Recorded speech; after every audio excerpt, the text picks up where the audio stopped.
Welcome to Live from My Drum Room and a special episode of Track Talk with Shawn Pelton.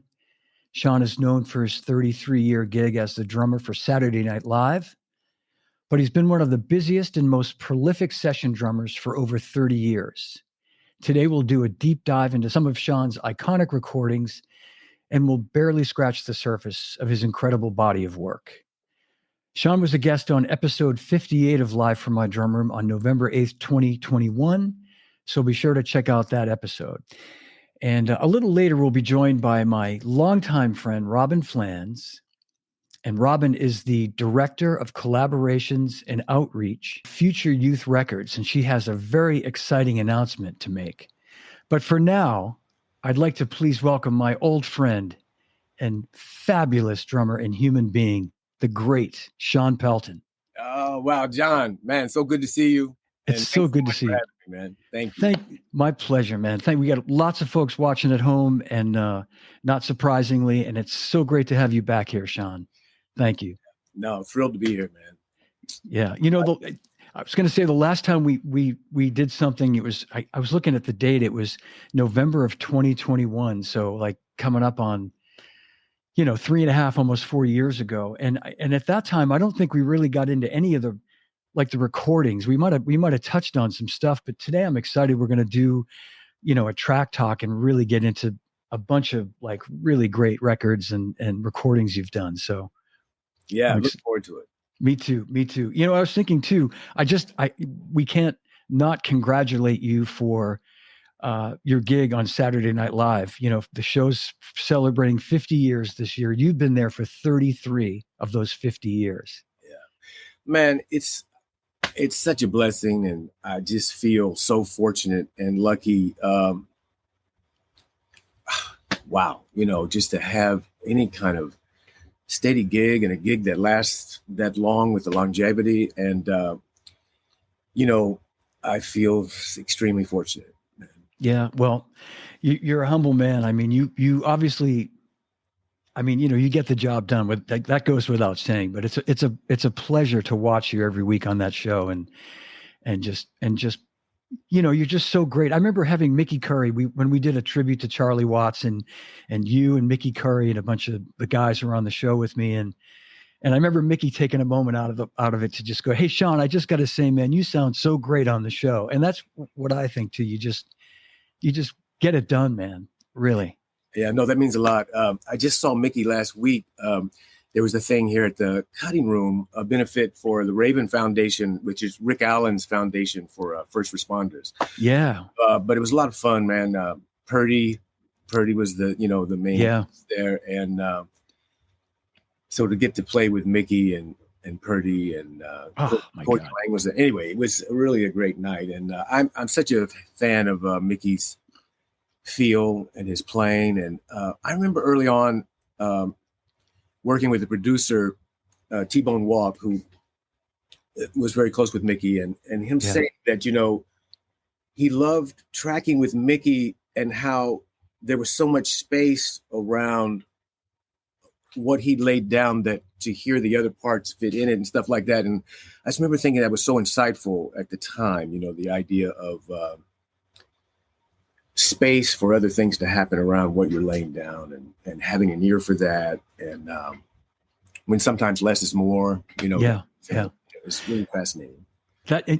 You remind me of that approach that Mickey takes to when he plays. I mean, you do leave all this beautiful space in there where it just like it breathes, you know what I mean? Like the music just breathes, your groove, listening to these tracks that I've been listening to for the last week or so and really getting in deep inside. And it's just, everything just kind of, it's organic and it breathes. Yeah. It's interesting with, sense of space, and then, like ghost notes and how much space you take up in like a good way. And is there a space for that in the track, or it gets in the way of the rhythm guitar, or it's awesome that the drums are taking up some of that, it's like, it's interesting, that whole balance, and having an instinct for when it might work or not work, and being open to all of that, Yeah. Well, I mean, it's obvious that's one of the things I have to think that, you've been doing this so long. I mean, I said in the intro that, people think of you as the drummer on SNL, 33 years having that gig, but you've been a busy session guy for as long as that or longer, over 30 years. Yeah. You've been a working session drummer and making records and those I guess what I'm getting at is like, that comes instinctually to you now, to leave the space, to do the things that you do. That's maybe something that a young drummer just starting out might not ever really think about. They might think, well, there's an open space right here. I'm going to play something and fill it, but you have that ability to just go, no, man, this is where I just got to leave it open, Right. Yeah. And then, sometimes that's what the fascinating thing about all of this is, that it really could be discussed from every angle. And then sometimes more is more in a good way, and, and that you need to be able to step up and go crazy or fill up a lot of space when it's needed. It's interesting. Like flexibility seems to be like an overriding thing I find, being able to adapt to what's being thrown at you in the situation you're in, with flexibility. Yeah. Yeah, absolutely. Well, I just one final note on SNL. I did some quick math, and when you guys celebrate the 100th anniversary, you'll have been on the show for 87 years, had the gig for 87 years. So that's something to look forward to, man. Yeah. All right. I like that. Well, now the robots coming and stuff, Yeah. Well, let's jump in. We got so many great tracks to play. I thought we'd start it with the Brecker Brothers tune, Evocations from 1994. I think this was. Yeah. And we'll backtrack 1 second. You moved to New York in the late 80s? Yeah, late 80s, sort of, I guess, close to 89, late 88. And, was had gone to school in Bloomington, Indiana. And, Kenny Aronoff was a huge influence from back then, and ended up getting a gig with an artist that had been recording there in Bloomington at John Mellencamp's studio. Yeah. This guy, John Eddie, he was on Columbia at the time. And so I felt really fortunate that I was able to move out to the East Coast, with the gig. And so, man, that deal sort of fell apart. We got dropped and then got picked up on Elektra, and then that record never came out. And all of that was really interesting, like, water in the face about the reality of the music business and being in a band and all that. And so I started freelancing. And then, man, if this is 94, this would have been sort of an early session when I started working. And, it was just a trip because it went on. The record got a Grammy, I think, for a jazz, the jazz category in that year. And so it's a thrill to just be a part of on this track, on the record, I mean, the Brecker Brothers. Yeah. I mean, that's just like, that's a dream that's a dream gig for anybody to have. And that's just one of many of these things that you've done that we're going to talk about today. So let's pick it up. Here we go. And Evocations.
Yeah.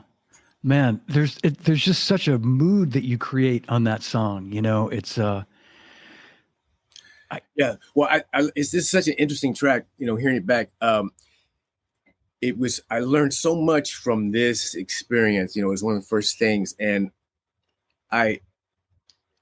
what's fascinating about it is that one of my heroes, it was actually on this track, and then the producers were sort of frustrated because his approach, he heard it as like sort of a snare drum,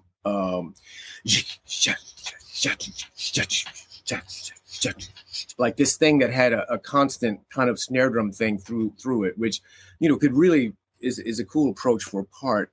And they were really, the producers were sort of a dog with a bone about wanting it to have space and sort of things for all this other stuff to happen. Like, it's trippy. Like, there's a tabla thing happening and some percussive elements going on that, is always really interesting when you have to come in and lay with parts that are, loops and percussive parts that are programmed. And even like the tom thing, that there's 3 tom pitches, and I'm playing like a low tom, but part of the program thing was this sort of high and mid tom thing happening, and then this tabla thing, and there was some tambourine things. And the drums were like one of the last things to go on because they'd been trying to get this track the way they wanted it. And so it was really interesting about seeing someone that I looked up to and it not working out. And I think because the drummer had such conviction about what he thought it should be, and then sort of, wasn't willing to maybe let go of that. And this brings up such an interesting thing about when you're working on records, like this idea of having conviction about what you're hearing and want to do, but then also being open to what the artist wants or the producer wants to hear, and always giving that a shot and stuff. I remember there's a famous story of maybe it was Springsteen, but somebody told me this, that he said, I hate somebody with a good idea. It was just, and the idea, the point was that I was thought, wow, well, what does that mean? It was more like this idea of, can I please try to get this down the way I'm hearing it as the artist or the songwriter without all this input right away, Yeah. Then there's other times, man, when people, you get hired and people maybe don't have a clue where they want, and they really treasure the idea that maybe you have 6 different approaches or ideas or something to bring to a track. Like I remember working with Shakira, and it was the complete opposite of that. It was like she had done demos, and you really had to transcribe what she had done and give it to her. And that's really what the gig was. And then once that happened, she was open to input and stuff, but it would do no good to bring up what you were thinking before she heard her thing expressed. And like I said, that leans into that thing we were talking about with flexibility. Like, it's just so fascinating how, sometimes you get hired because they really want your input, and other times they kind of want a human drum machine to just do, Yeah. That can be fine too. There's an art to, doing all that. So this track was fascinating. I like what you're saying about trying, casting a mood. Like, it's kind of subtle, but I have a sizzle cymbal going on, the snare drum approach with like the buzzes and the drags, and the tempo, and, trying to have that all.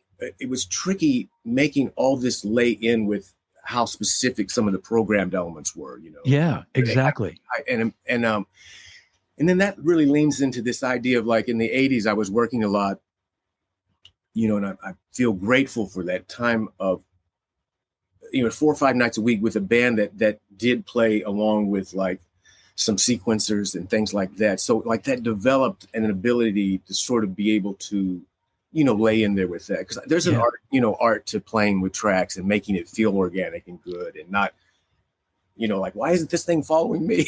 Yeah, no, and exactly. And I'm glad you said that, because you do. I mean, I knew there were loops in there, I mean, it's obvious you can hear some things going on in there, and it sounds, again, really organic. And you've created this, like, best way I could describe it, as I said, is like this kind of moodiness and like this lopey feel that in other situations that could sound a little too staccato with a machine, it could sound a little too rigid, but it never feels that way, man. It just rolls along and grooves. Yeah. But it was a real learning lesson about, oh, wow, here's one of my heroes. And why didn't this work out? And learning from that and the ability to, have conviction about what you want to say, but then also being able to let go and take direction and that give and take. And, so that was a real learning thing from that standpoint. Yeah. That's great, man. That's great. I'm going to move on to another track. This is a John Tropez tune called Chilliwaw Man. Yeah. And another really, really great feeling track. And let's play a little bit of this.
Yeah, man.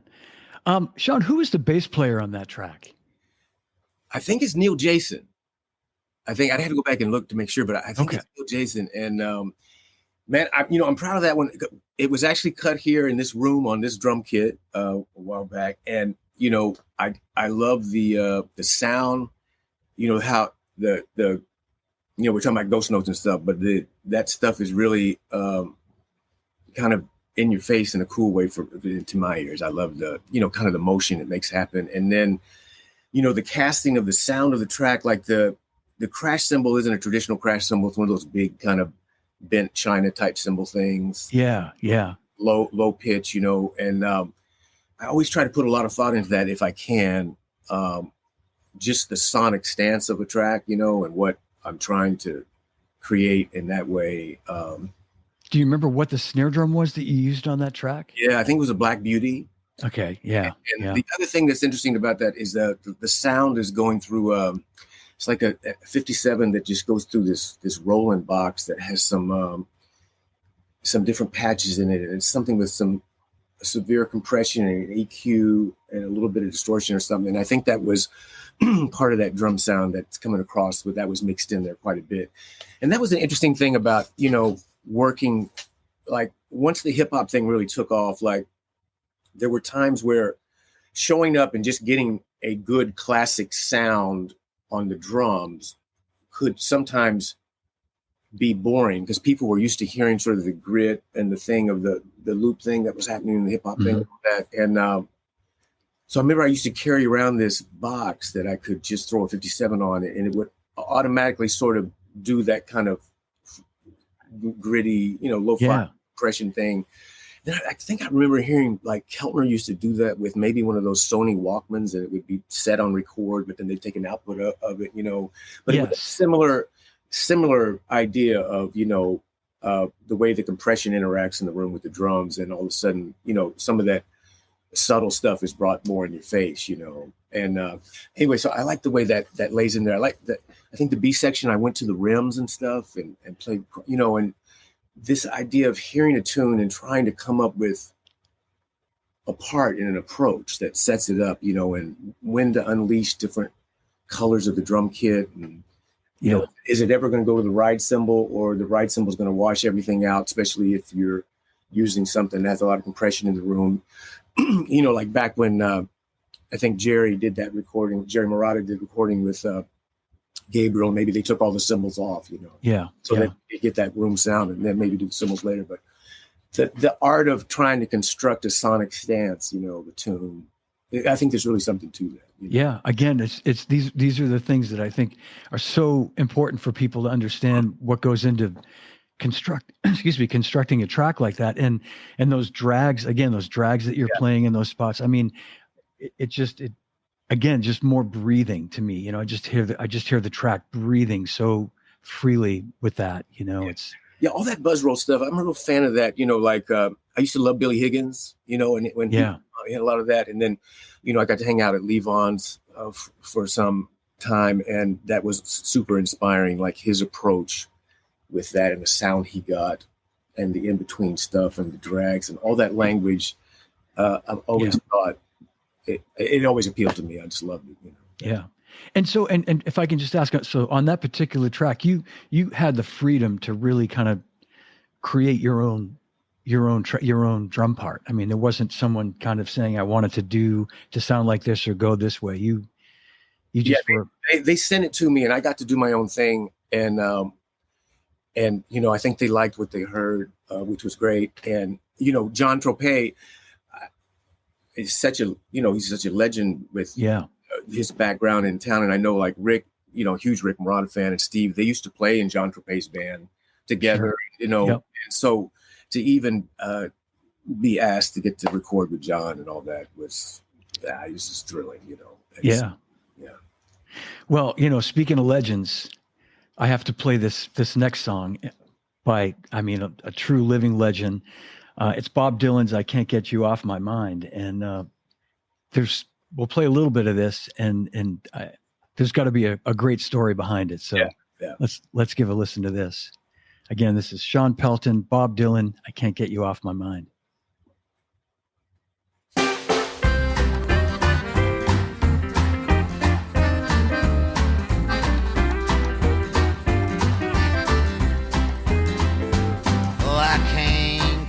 Off of my mind. When I try, I'm just wasting my time. Lord, I tried and I tried all night long. I've cried, but I can't get you off of my mind. Didn't think you would leave me behind, but I guess you're the two-timing kind.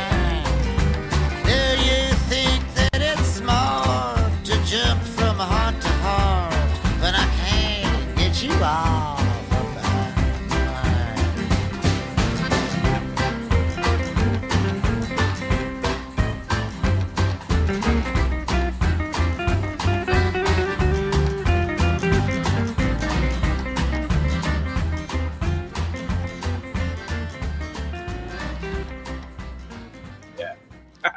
Yeah. Well, that was a lot of fun that day.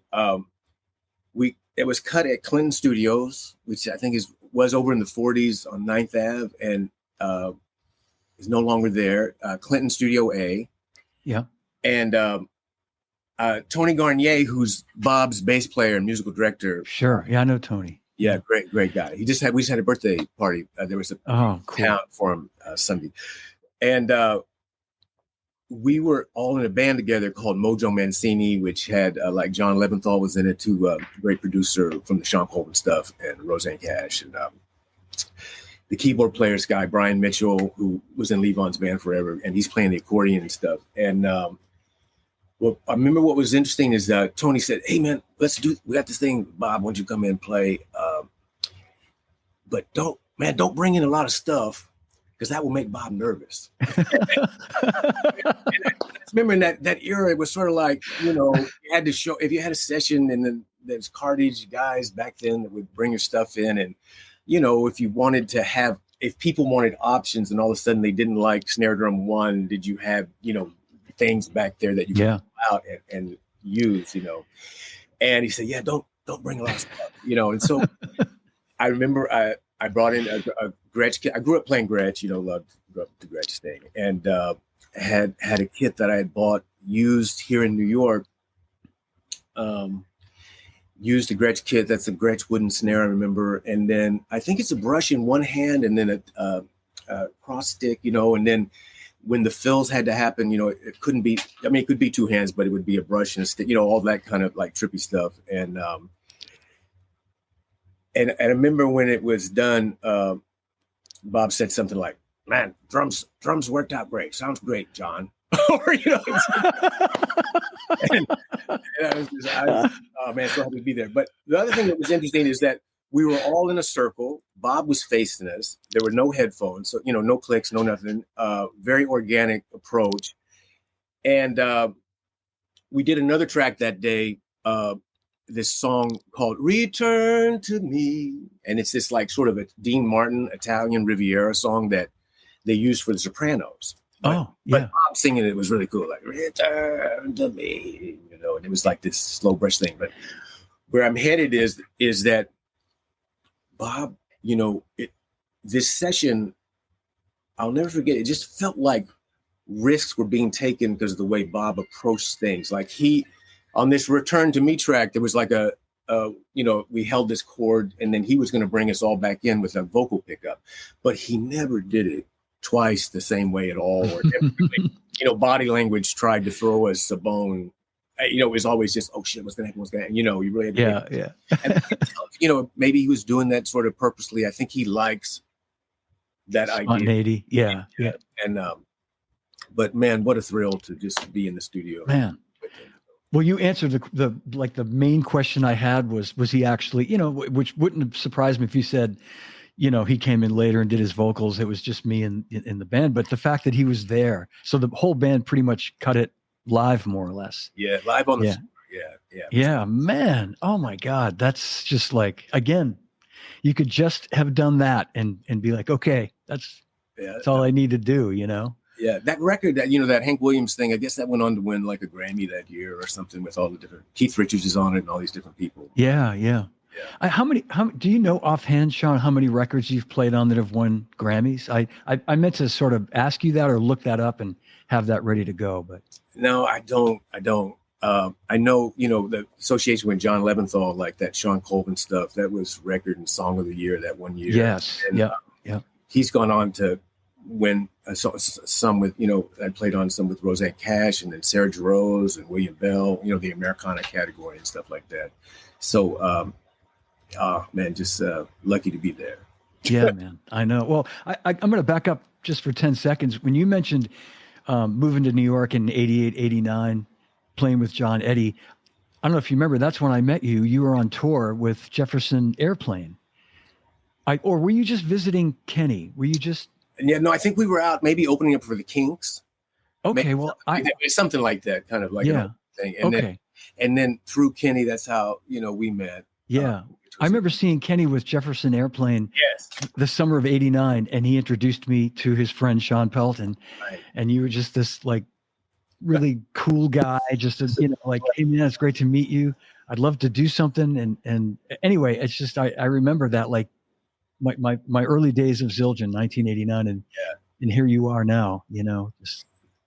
Yeah, that was just fresh off the turnip truck. Me too. You and me both. Oh man, I'd love to hit the reset button and, for at least for a few things, but yeah. It's all worked out well. So, all right. Well, man, we got so much music to play. So I'm going to move on to, again, another pretty well-known artist you've worked with. And this is none other than Bruce Springsteen. And this is a song called Seven Angels that I believe it's a studio outtake from.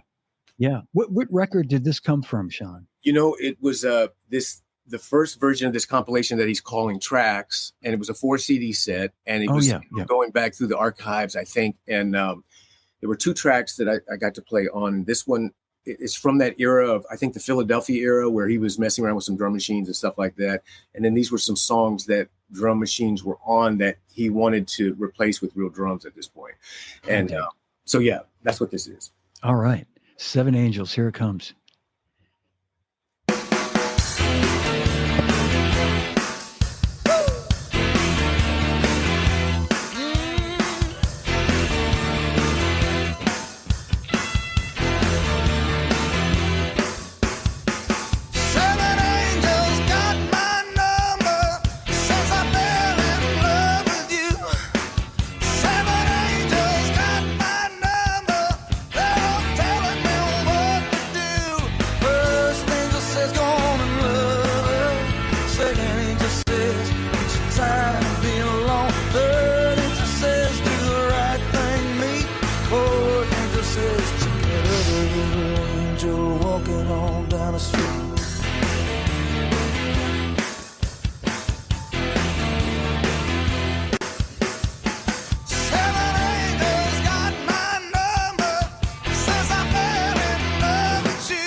Great tune.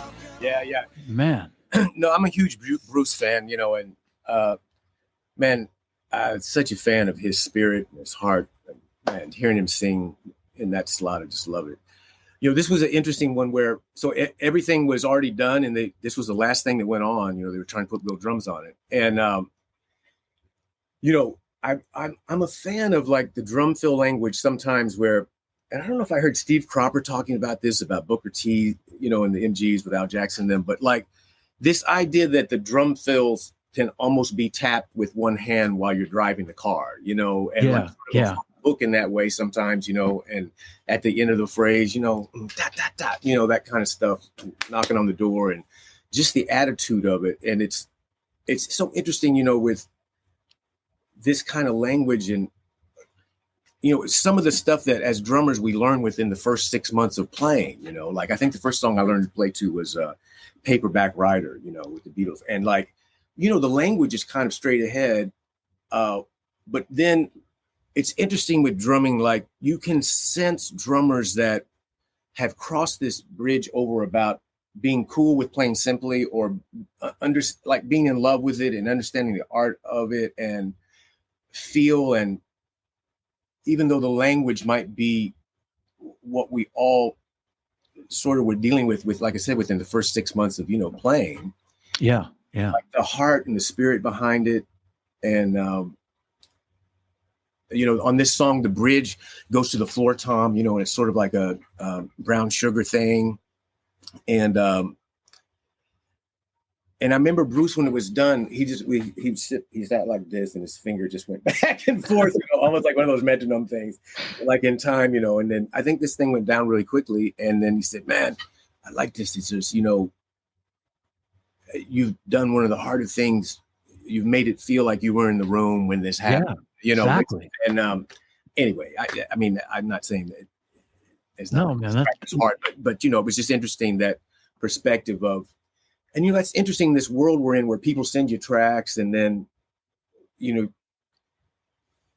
I think that if you have good ears and instincts and your musician skills are together, there is a way to hear what's happening and give the illusion anyway that everybody was in the room at the same time, or that, you know, and I think that's an interesting skill. Like these skills we're talking about, you know, about parts and sounds and flexibility. And it's so interesting how it's such another planet beyond, you know, playing in 13/8 at 700 beats per minute or something. Yeah, exactly. And it's just interesting when I started working at a young age in Missouri with VFW halls and, you know, weddings and country music and rock, all just a wide range of stuff. And it's just interesting how the functional nature of drums in this way and being in the studio, you know, it's just there is an art to that line of it, you know, beyond the drumistic side of things sometimes. Yeah. Amen. And if you had not told me or told all of us watching that you put the drums down last, I'd have never in a million years thought I would have thought you were in the room with the band at the same time. Yeah. I mean, it's just you and I have to think, when you're hired to do these gigs, that's kind of almost like expected of you, right? I mean, you're not going to, you come in there with them expecting you to be able to do that. Right? Yeah. It's interesting, this era we're in, and, you know, this whole thing about being able to play on a grid and the click track era that we're in and all this. And I don't even know how to argue if it's a good era, and that if, you know, we'll look back on this and go, oh, it was so much better when this wasn't happening. And that's all I know is that as a drummer in this age, I have to know how to survive in that context, you know, and this, it did, you know, this idea of falling in love with playing simply too. Like, I love when Steve Jordan says, simple doesn't necessarily mean stupid, you know, and all that. And so it's interesting what you're talking about. I think anybody that's going to survive in the studio has to have that skill, you know, being able to make a track-based thing feel good, you know, and not chained by it, you know. Yeah, I mean, that to me, you did that. I mean, it sounds effortless the way you are just It's like you're locked in with the bass player who was probably having a slice of pizza, somewhere else. Yeah. Man. Well, we'll keep moving on here. That's a great tune. All right, we're gonna get now into some stuff from a local boy. Oh, one other story I just want to say about that first thing real quick. Go ahead. So the second song that we did that day was this ballad called Happy. And it's this really slow thing. And the demo had just cross stick on 2 and 4. And I remember at the time, like, they'd sent me the demo with this. And I'm like, man, I would love to come up with this sort of feathered, organic motion thing. And Remo used to make those snare drums with the conga heads on top. Oh, yeah. So I had one of those. I sort of had a tea towel thing muted, and it was tuned down. And then, I don't know, I'm always messing around with these like variations of rods and plastics. And so I had this kind of feathered thing going, and I was thinking Al Green mixed with Levon, mixed with, Keltner and all. And man, I just loved this part, And then he kept hearing just this cross stick thing on 2 and 4 with all this space around it. And I was like, oh my God, I can't believe here's this track and I have this chance to record with Bruce. And I think this part is so great, and we were checking sounds. And I kept doing it. And they go, man, what about that cross? He'd say, what about that cross stick thing? I say, oh yeah. And I'd slip over and try to do the thing that I was in love with, And that gets back to what we were talking about, when we started about this idea of, finally, I just realized, okay, I got to let go of this. Bruce really wants this cross stick thing. And then I thought, oh my God, this is like the most. He's the boss. Yeah, right. Like, oh no, this is sort of the most pedestrian approach, part wise. But then listening back 6 months later, and it left all this space for his lyric and the singing, and you're zoned right in on that. And you're not hearing some hip, Al Green, which, I love that whole thing, but, that's kind of where I was thinking. And that was a big lesson, like listening back to it and trying not to hear it from the drum standpoint, but from the big picture standpoint. And, the cross stick, it was something about the passing of time and seconds ticking. I don't know. It was just interesting, and that sound sort of had a connection to the lyric. And anyway, it was a big lesson, that day, That's great, man. That, again, so huge because you're right. I mean, you have to be able to separate that kind of, and I'm sure your instincts are, I know they're excellent, Shawn. So it's not like you were only thinking of, oh man, I'm going to play some cool ass shit right here and just blow everybody's mind. You were thinking like, I think this would work really cool for this track. Like it'd be, but it's really cool that upon reflection, you went, okay, I get it, man. He wanted this space here, and the cross stick is really the best kind of vehicle to get his lyrics in there and make it his tune. Yeah. But that's really, and it's really cool that you saw that, you weren't like listening to it 6 months later going, shit, man, it would have been so much better if he let me play what I wanted to play. That's that's beautiful. I love it. And Bruce is probably watching this right now, and he appreciates you telling that story. All right. Well, man, I started to set up a couple of tunes from Peter Wolf that are just really great tunes. No, he's a blast, man. I love him, and I'm proud of those records I got to do with him because they're sort of very organic and cut on the floor. And man, I'm really proud of a lot of those. So, what I love about that is it's just sort of a party in the box right out of the gate, Yeah. And I'm using 2 different snares. It's kind of subtle, but it's like a piccolo snare to the left, and then a slightly bigger snare when it goes to the chorus. And it's kind of that same feel language that we were just talking about, where it's that, and that, and it's just the part is like, just 1 and 3 on the bass drum, 2 and 4 snare, but like kind of a clangy sound. I think the cymbals were like some trippy bent cymbals that might, a little bit falling down the stairs type feeling. And that whole reggae offbeat thing with the guitars, and that sort of led me into the idea of the high pitched cracky snare thing. It's a Brady. I had this Brady 12x7, which it's just one of these drums that it's just magic. Some drums just seem to have a thing on the microphone, and this is one of them that if the house was on fire, I'd probably try to grab that.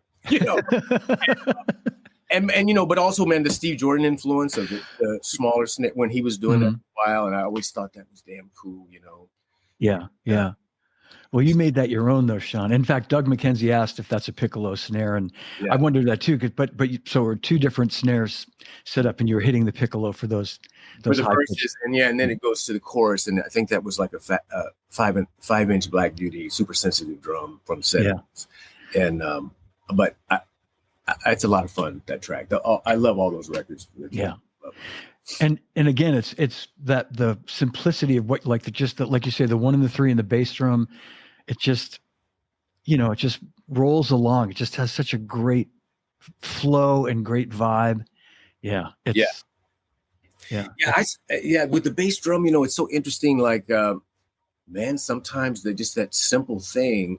Like even when that Peg track, I remember when you guys did a deep dive into that. I'm such a Rick fan, and like I think that part is just 1 on the bass drum and then the end of 3 or end of 2. I can't remember, but the bass line's quite busy. But then the drums are very simple in the space for everything else to happen. Anyway, it's just no, it's again, genius. And I'm gonna keep moving along here and play another tune by Peter Wolf, Too Close Together. And I'll let you set this up, but what's really cool is Keith Richards is on this song.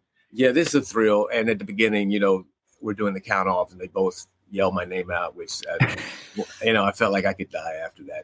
Oh my God, are you kidding me? Yeah, it's so friggin' great. It's so great. And I'm going to play it. In fact, I'm going to play it through Keith takes a guitar solo in it. And I'd be breaking all the rules if I didn't let everybody hear Keith take his solo. So let's listen to Too Close Together, Peter Wolf with Keith Richards. And of course, Shawn Pelton. All right, this is a story about being double parked on the highway of love. Let me hear you, Shawn. Let me hear you, Shawn.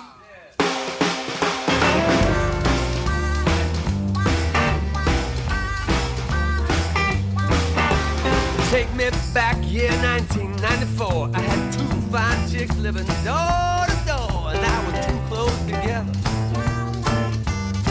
Too close together. That was too close together. That was the best that I could do. When I got bird one morning, make my midnight creep. By the time I knocked on one girl's door, the other was looking at me. Ooh, too close together. Man, too close together. Yeah, too close together. That's the best that I could do. Oh, come on, ain't it? Oh, stretch your legs, baby.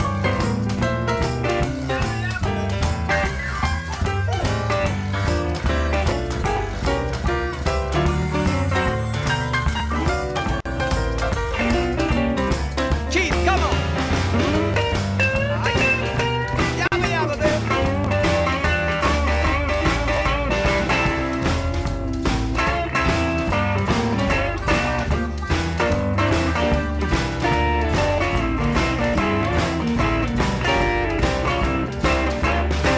Well, I slipped in the back door to get me a little time. No mistaken, Keith. Oh man, yeah.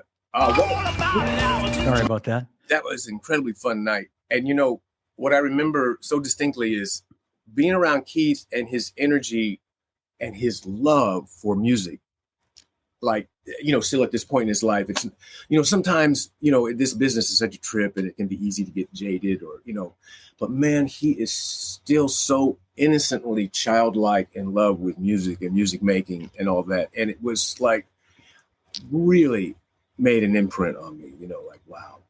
Yeah. So in love with this, and what I remember that's trippy about that is the setup. Like, I think it was just kick, snare, hi-hat. And then I set up a washboard on the right, and it's like under the piano solo, I noticed it is like,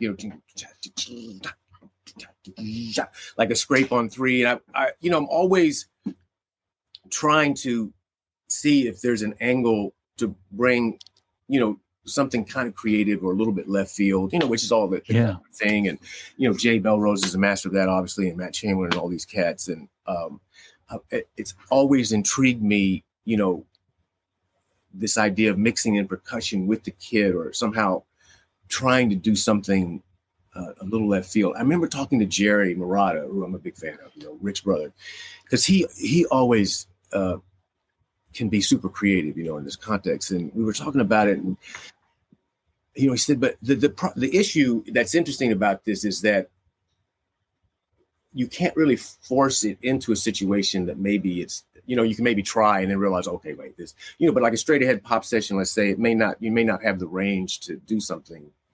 And sometimes you do, a lot of times you don't. Yeah.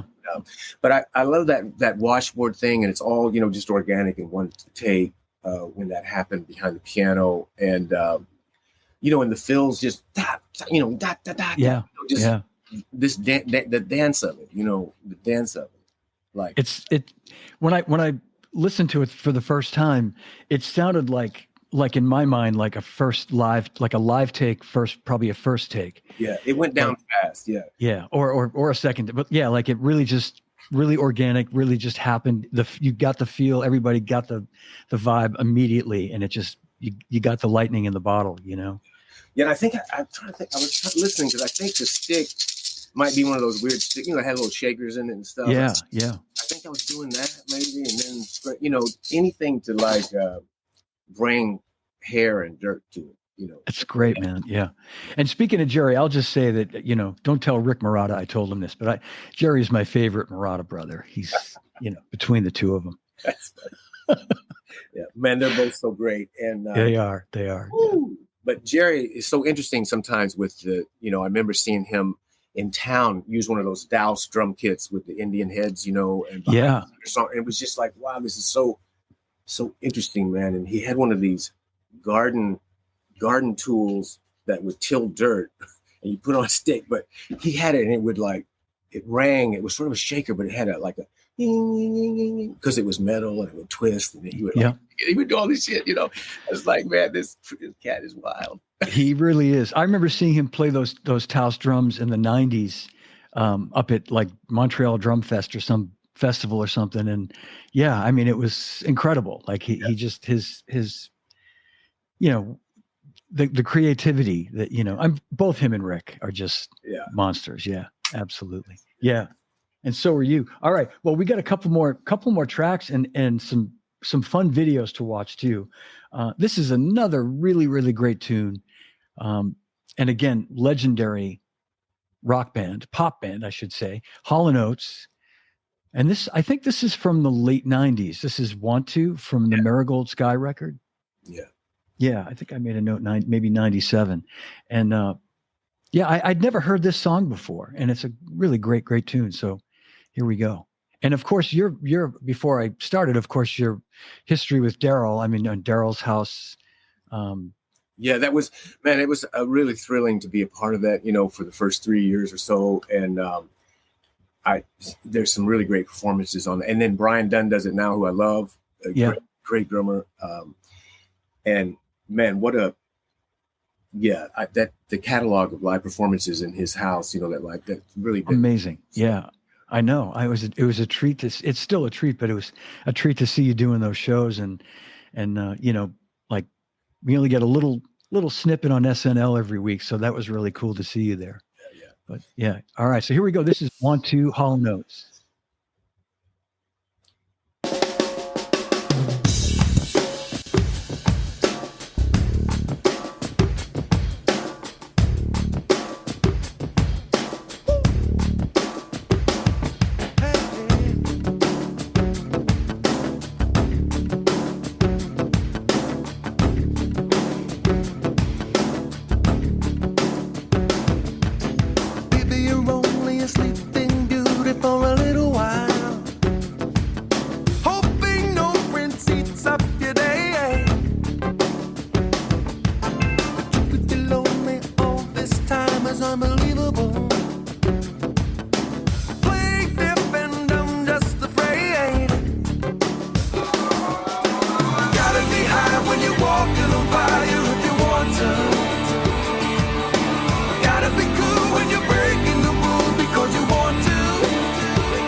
want to.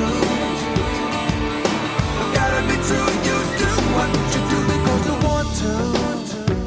Don't you want to? You know you want to. Oh, baby.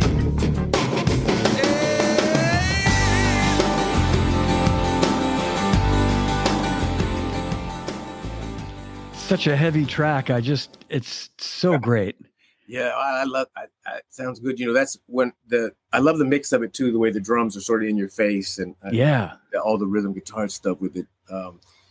Yeah, I like that one. you don't think of Hall & Oates as being like, I don't know. Just again, it's just so heavy. It's just in your face. I love it. I mean, and they can certainly rock out, those guys. To say, but you know, they've written so many great like sort of pop tunes, but that's a rocker, man. Yeah. And again, just to display your versatility, we're going to go to this song we talked about a few minutes ago. Shawn Colvin, Sonny Came Home. I was privileged to see you perform this on the Grammys. I remember in 1998. It may have been Radio City, but Radio City. You're right. Yeah, Radio City. That's right. And this, you know, this is such a great. I guess for me, Shawn, to describe it as you constructed like just the perfect drum part for this song. Oh man, thank you. Yeah, it's so great. Yeah, and this, like you said, this won Song of the Year, Record of the Year. Right. Yeah, that's right. Yeah. Here it comes. Sonny Came Home.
Had to get that part in there, Shawn.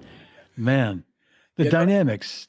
Yeah, that's interesting about the bridge. You know, this is John Leventhal produced this, and great, you know, musician, producer. And on that bridge there, I know there was a whole thing about, hey, we want to do a scene change. We're gonna construct a completely different sort of sonic stance for the bridge, you know. And so the part sort of goes to a floor tom, and then John loves, you know, Ringo and the history of the Beatles and the whole thing. And I remember we put it like a tea towel thing over the floor tom. and then the bass drum is sort of, you know, the reggae thing, or the drop 2 and 4, you know, and so that whole bridge was kind of constructed, you know, as an overdub to dial in a sound that would be a complete scene change, you know. And we did that at Sears Sound, which is still around, and it's on 48th Street between 8th and 9th. A great studio, and I think it has the board that John Lennon used for the double fantasy sessions. Oh man! And it's a Black Beauty snare. I think a super sensitive Black Beauty deeper snare, and DW kit, and that was a great record. Michael Rhodes played bass on all that. And, yeah, yep.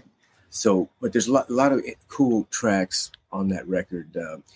There's a song called Trouble where it's like dun, dun, dun, dun, dun, dun. It has this feathered like brush thing on a high tom or something, but the whole impetus of the track was Buddy Holly's Peggy Sue, which is like Peggy Sue, dun, dun, dun, dun, and it has this rolling tom thing, you know. And so it's interesting that thing about, you know, ideas that are influences that are on people's radar, the songwriter or the producer or something like that, and then sort of filtering it through, you know, a different lens, but knowing what the influence was and all that.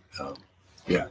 But that bridge thing is interesting, how I remember it being a complete reconstruct. And then the fills, you know, I know he loved Ringo. And so all that kind of falling down the stairs stuff. I remember reading an interview with Keltner saying that, you know, that there were so many years of people say, hey man, do the Ringo fills, you know, which yeah. It's great stuff, you know, but that sort of falling down the stairs, you know, really all that language that Ringo, you know, made so popular. You know? Yeah, I totally get what you're saying too when you say that.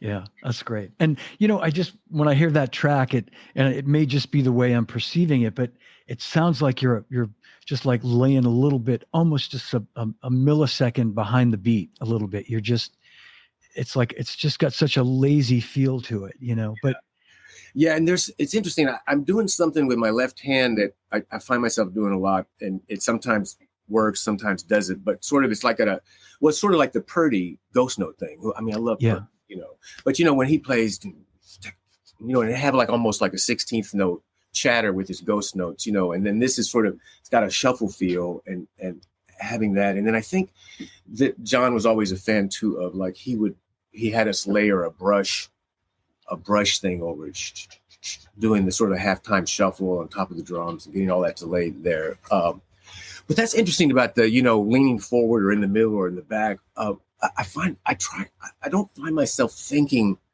so much about that. It's just like, man, let me just play deep in the pocket as I can and have it feel good. But I guess I don't get into this idea of trying to necessarily understand if I'm behind or in the middle. Yeah. I don't know how to explain that. Yeah, no, and sometimes, you know, it's funny.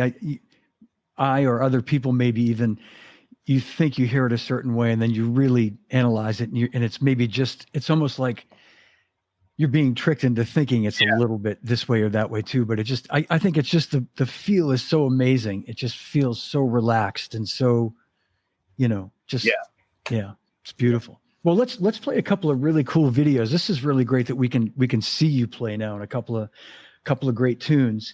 And this is a clip that we have, and I will bring it up right now. This is Give Me One Reason, Tracy Chapman, Eric Clapton, and you from, was this from the Grammys or Love Rocks? This is one of these events at the White House, and I think it was for special education or something like that. But it's just at the White House somewhere.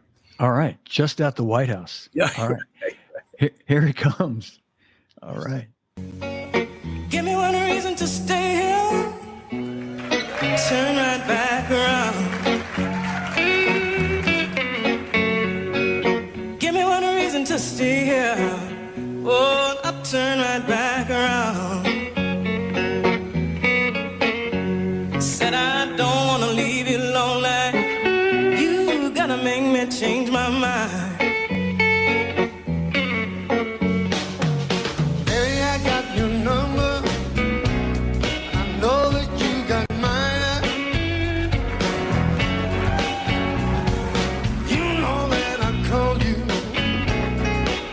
too many times.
wonderful man.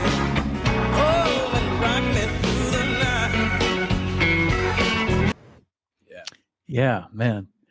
Yeah, what a blast to get to play with them and, you know, Clapton and Tracy. And that's Leon Pendarvis on the organ, who's from the SNL band. Yeah. There since the early 80s, an amazing musician. And he was sort of running that. And then that's La Bamba back there on trombone, some of the guys from the Conan band back then. And, you know, it's interesting in these situations where you're in a house band or people come and, you know, you kind of have like 10 to 20 seconds to make a strong impression that it feels cool and you're together, and, you know, the tempo and like, you know, they sort of started off, I think, without a count off and paying attention to that. And man, all this sort of homework of sort of like, well, how does Tracy, how she used to doing this live with her own band, you know?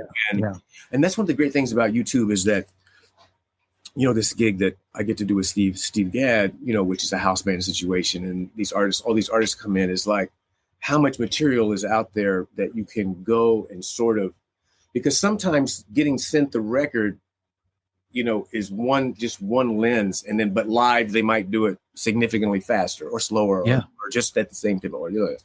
And so it's interesting, these kind of events, you know, to be able to knock it out of the park, there is some pre-roll to it, you know. It's, anyway. No, really good point. Really good point. I'm going to read a quick comment. There's been so many great comments, and I apologize to everybody watching at home. I wanted to just keep it moving, and I wanted to make sure Shawn got to, you know, give us the backstory and all these tunes. So, but I do want to read this comment from Douglas McKenzie. One of the most unique things about Shawn's drumming that I really enjoy is his body movement.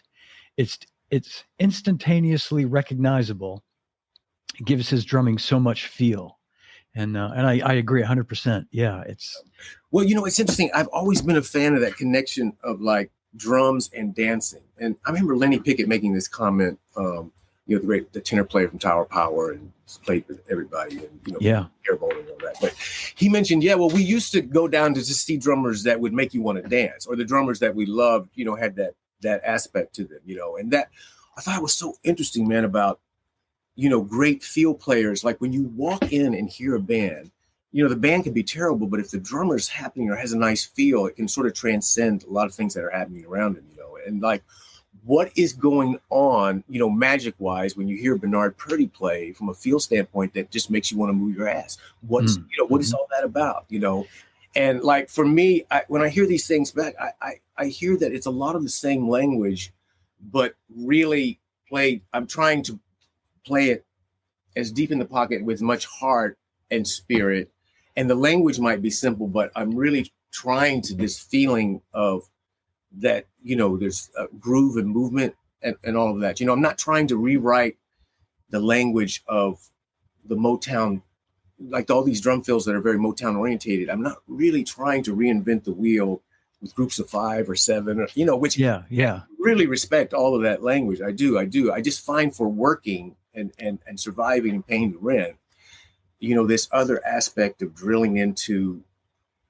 I remember Frampton in an interview when I'd done something with him, and he was just talking about, you know, really all I really need from drums sometimes is just da da da da da, you know, or, you know, and it's just like, you know, being simple to follow and straight ahead, but then the magic behind, like we're saying, like, you know, why is Steve Ferroni so magical? Why, you know, Keltner and all these guys from a feel standpoint, and what is it about Bernard that makes you want to shake your ass, man, when you hear him play? What's going on?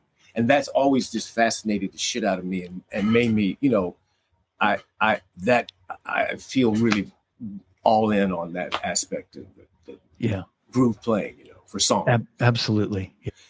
Yeah, man. That was fun, you know, to see. You know, it's interesting watching that, like, because it was an outdoor, like in the shed tour type thing, or, you know, bigger spaces. And like, it's fascinating, this, especially living in New York and surviving, like, the clubs in New York, you know, it's like small spaces, like the 55 bar, you know, which is unfortunately gone now, and then Bitter End. And, but that kind of, you know, and obviously the Kenny influence of getting a big sound, you know, and then I also love Tony Williams, you know, with the later era. I loved all of Tony Williams, but, you know, when he the thing with the drums and the black top. You know, when he was playing almost like a rock drummer with the big sound. Yeah, absolutely. Yeah. It's very single stroke orientated and sort of holding back, very wrist or, orientated, and so much power. Yeah. A lot of just big, and so it's interesting that physical language, but you can't really get away with that in a small club in New York, and that flexibility, back to that word, and adaptability and sort of range of, if you went to audition for like, a stadium tour, and if they want that kind of physical presence behind the drums, having that language together, as well as being able to show up, at the Vanguard and play a jazz set, in where you really probably can't beat the shit out of break everything, So it's just interesting that thing about surviving as a freelancer and the physical range of drumming, it's interesting. Yeah. And a lot of fun. That, that kind of take no prisoners, let's just blow the place up the idea. I love that, that drumming thing. Yeah. Keith Moon and all that kind of stuff. I just love it. But this track was interesting because Steve Jordan's on this record, and then I think the track had evolved where the chorus got much more heavier with the electric guitars, and I happened to be around. We were doing some tracking, and I think Steve was probably out of town, and I ended up playing on the choruses, but it's just interesting about how tracks can evolve, and so his stuff is sort of has a tighter funk and super funky approach and drum sound, and then it sort of opens up on the original recording where it's just a different scene change with the drum sound, and the approach is more rocking, and then it goes back to him and all that. So it's interesting in the studio how sometimes those things happen. I know I've been involved in tracks where they say, "Oh, this is going to be very kind of acoustic and unplugged feeling," and then 3 months later they've layered everything on it, and it's like brushes on the front porch, isn't working. Yeah, and I was just going to say, when you listen to the studio version of that, you're right. You definitely can hear the difference in the two. Like you say, it goes to another gear during the chorus where it's heavier. And I mean, Steve is Steve. Oh yeah, and it's not a reflection on his thing. It's more about, I think, whether he was in town or not, and just then how the track evolved from the initial stage. It's interesting. Yeah, it's great. That's great. And just a couple more videos. I won't say I saved the best for last, but these are really cool because these last two videos I'm going to show are great. Are both a great showcase of how much technique you have. I mean, I think we've already seen that and heard that today anyway. But you're so diverse, Shawn, and that you played on these great songs that your job on some of these songs was just to play what was supposed to be played, support the song, and then I'm excited to play some videos where you really get to stretch, and like you say, and that's tune as well. You got to stretch and we got to hear that. So I do want to read a quick comment from our friend John Adams, who does the great podcast Drummers Eating Pizza, which I know you were on, Shawn, and he came to my house not too long ago, and I was on his podcast, and he said, Shawn gave me a DVD from the summer he toured with Sheryl Crow, and his pocket with that band was so good. I make all my students watch it. So, all right. Yeah, right on, John. Yeah. That's great. All right. Thanks for sticking around, everybody. We got a couple more videos, and then we're going to bring Robin Flans out for a really exciting announcement. This is House of Diablo, your band from the Modern Drummer Festival in 2010. And I remember being there in the room watching you guys, and I was floored, and I was excited to find this video. We'll play a little bit of your performance that day.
man. Oh man, hilarious. Well, that group of musicians, we used to play around New York a lot. And Clark Gayton, I love hearing back, Clark da da da da, and it's like, no, motherfucker, da da da da da, and it's almost like. I've always enjoyed that about improvised music. Sometimes when you can tell that there's a dialogue, and people listening to each other and trying to nail the story down. And that setup is a trip. I remember having that beer keg with a big ass Zydeco washboard thing on it, and I was using it like as a guiro, Yeah. I saw that there's a shaker around my left foot. I was trying to develop this thing where, and I know Jay Bellows does this, but having this thing around my left foot that I could shake that would somehow play eighth notes underneath, or like underneath, like land as a spread under a backbeat. I was just starting to try to figure that out. And the solo is interesting. I often wish I had more time or spend more time, but when you're working a lot, it's just wild. You don't often get in a chance that where you're playing solos and stuff. But what I hear that I love how it starts and there's a lot of space, and then I'm trying to motivically set up some type of thing like blah blah blah, then blah blah blah, blah blah blah. But I'm like trying to say something melodically and make a musical statement, as opposed to just the one-handed snare drum roll or something, or like I'm trying to somehow say, and then I can hear the Tony influence and the single stroke roll things we were talking about, and that big ass sound, and but what I hear from that is I've always loved drummers when they tell a story, in a solo context, and that they're thinking melodically or motivically or something. And like, I used to transcribe timbali, Tito Puente timbali solos, because with the two pitches, and he would sort of tell a story and there would be call and response. And, I hear that influence on that with the snares off and that Latin kind of thing. And, but that's, when I see Joe Jones play a solo and you can just tell he's melodically setting something to tell a story, or, Joe Morello's Take 5 solo, like the composition element of it, it's just insane, like the space and the call and response and all that. So, that it's funny, man, that the language that drummers have these days is just so, it's so impressive, and I just don't have a lot of that. And so I try to compensate with melody and things and attitude, or whatever. I think you got so much. You got so much to offer, Shawn. You do. Yeah, no. Hey. Come on. I know you're a humble guy, but I'll just say, I think that's a great example of just, but aside from the creativity and the ideas, you got like serious chops, and it was great to see you like really get to stretch in that moment there. I remember being in the room at the time and just like going, yeah, and then I know we hung out later at the dinner that night, and you were like, I'm like, man, I'd never heard you play like that. And you're like, oh, thanks, man. I'm like, I'm telling you, you sounded unbelievable. No, thank you. Yeah. Well, this last one, man, this is cool. I know we still got folks watching. I appreciate you guys hanging. Check this out. This is a fun video of Shawn, Steve Gadd, with Pedrito Martinez playing percussion. And this is really cool. And if you don't recognize the tune, it's Ants Marching by Dave Matthews. And this is from Love Rocks. Yeah. Right. And Dave was a guest there. So you're doing a Dave Matthews tune, and it's a great solo section with you and Steve and Pedrito. So here it comes.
Oh man.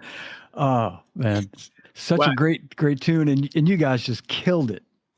It was fun, man. It was so fun. And, you know, I got to tell you that, I mean, it's really fun, but I've had to work on like mentally keeping it together on those kind of situations. Like, wow, you know, okay, oh my God, I better trade with Steve Gadd, you know, because you know, and I remember when I was in school, there was a lead trumpet, the guy that taught lead trumpet at Indiana University School of Music, and he made people read this book, Psycho-Cybernetics, and you know, because playing lead trumpet, there's a lot of pressure and you're exposed, and so he was trying to build like this mental positive space for the students, you know. And then I remember saying, "Oh, you got to read this book," but I mean, when I knew that we were going to be trading, it was like, oh my God, you know, I was really like, wow, you know, I'm going to have to do this.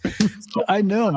Yeah. You know, but it was a lot of fun, so much fun. And, you know, it's been such a gift. There's been like 9 years of these, and Steve's made 7 of them, where working next to him and playing with all these artists. And, you know, just when he went at the last one, he's, you know, or just this like, you know, and like his physical commitment and stuff. Like, I'll be next to him, we'd be playing like, you know, like an Elton John ballad, like type of thing. Like, don't let the, and then, you know, all of a sudden,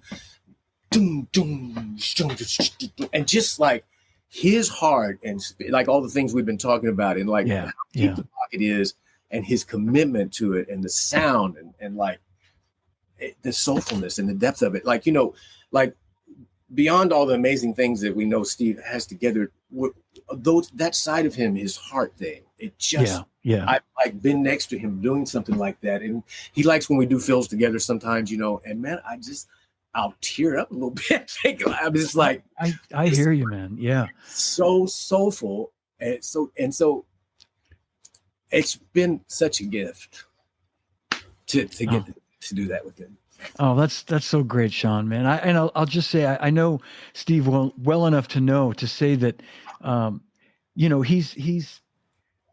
I know what you're saying, because he's so about the music. Like, he's never going to play anything that he thinks is not going to complement what you're doing, what's going to make the whole band sound great. So it's almost like you have that luxury of relaxing and knowing that, like, and he has that same luxury with you there.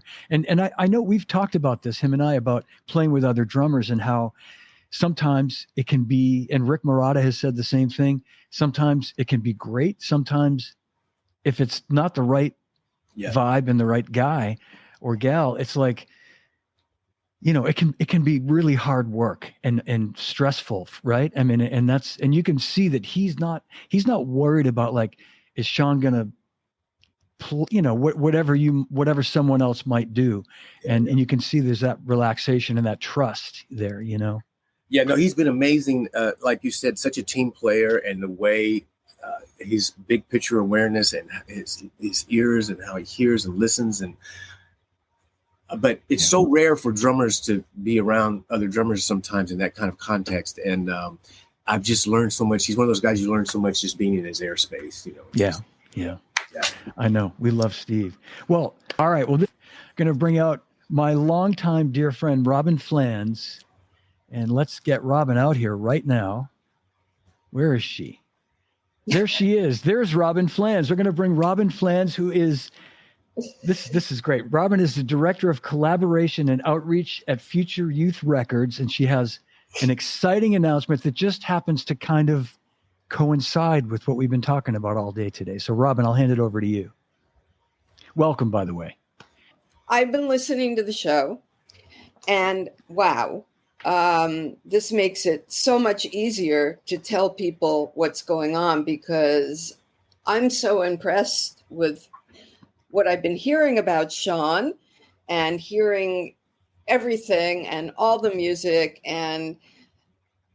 But not only is Shawn like this amazing player, but he's also an incredibly generous soul. Yes.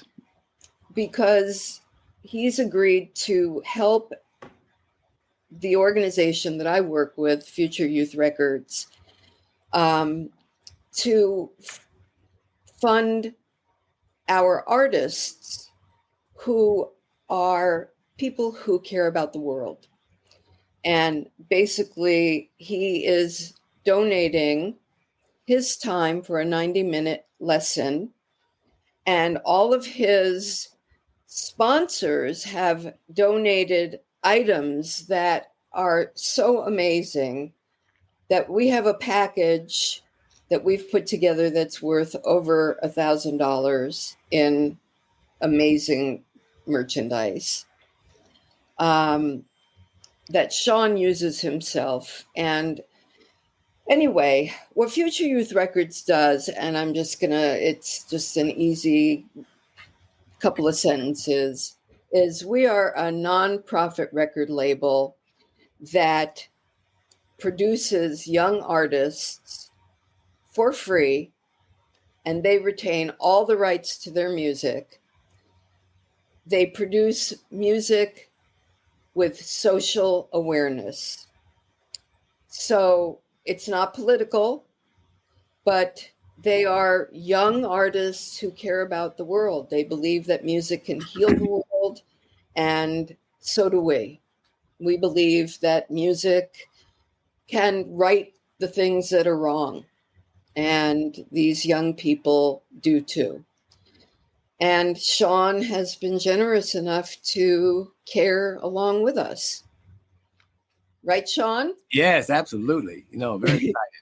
And Robin, if I may, I'll play the video that you've created, that Shawn's created for the auction. Please. And Yes. just to sort of fill in some of the blanks, I will include a link to the auction with this episode, and Robin and I will share it on all our social media, get the word out there. And I'm going to quickly read, but let me just play this message from Shawn, because it's a great message. Here it comes. Hey, my name is Shawn Pelton. I'm up here at Saturday Night Live, and I'm excited to share that we're offering a one-on-one drum lesson to benefit Future Youth Records. Whether you're a beginner or a more experienced player, I'm looking forward to sharing what I've learned through my years in the studio and on the road.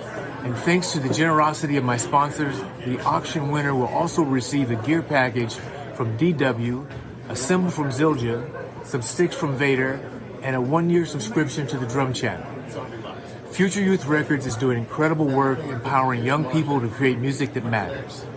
They provide recording opportunities, mentorship, and a platform for youth to develop their voices and share stories through music that can truly make a difference in our world. 100% of the proceeds from this auction will go directly to supporting their programs. Your bid helps provide studio time, equipment, and mentorship for young musicians who might not otherwise have these opportunities. Throughout my career, I've seen firsthand how music can transform lives. It certainly transformed mine. By supporting Future Youth Records, we're helping to create the next generation of musicians, producers, and change makers. So place your bid, win a drum lesson with me, and together, let's help young people. Thanks for your support, and I hope to see you soon. Thank you so much. All right. And Robin, if you'll permit me, I will read basically the package, what everybody can win. Yeah. Some great prizes. So in addition to the lesson with Shawn, 90-minute drum lesson, private drum lesson with Shawn Pelton, 1-year membership to Drum Channel, $200 value, Vader gear bundle, Vader drumsticks used by Shawn, $195, DW professional gear bundle of $365 value, Black Beauty cowbell, DW claw hook clamp and convertible arm, DW series hi-hat jingle ring double, and a DW 5000 accelerator single pedal. From my friends at Zildjian, a Zildjian K cluster crash cymbal, 16 inches, value $340. From our friends at Hudson, Rob Wallace and the folks at Hudson Music digital book bundle. And from Live from My Drum Room, I'm happy to be part of this. I'm donating a hoodie and a t-shirt and one of Rod Morgenstein's Wing Thing drum tools, which is really, really cool. I had Rod on my podcast a while back, you might remember, and he has this great drum tool called the Wing Thing. In fact, Shawn, I'm going to send you one of these. Yeah. I have a bunch. You'll dig it. Very cool. Very cool. Yeah. So it's incredible what you've put together here, Robin. And Well, with the Hats help off. of all of you, and to, Shawn's really big heart, and the allowance of my pestering him to death, and just the sweetest human. Before this, I really didn't know Shawn, and um, I'm so happy that we've become friends, and you can see by this podcast that sitting with Shawn for 90 minutes will be invaluable. I mean, this package is really super priceless. You will learn so much. So the thing is, obviously, if you don't live in New York City, this is going to be difficult, but you will want to travel there with your friends and family, all to your own expense. But nonetheless, my son, Jamie Eblin, another drummer, is donating the studio that he rents space, and he will be there facilitating that.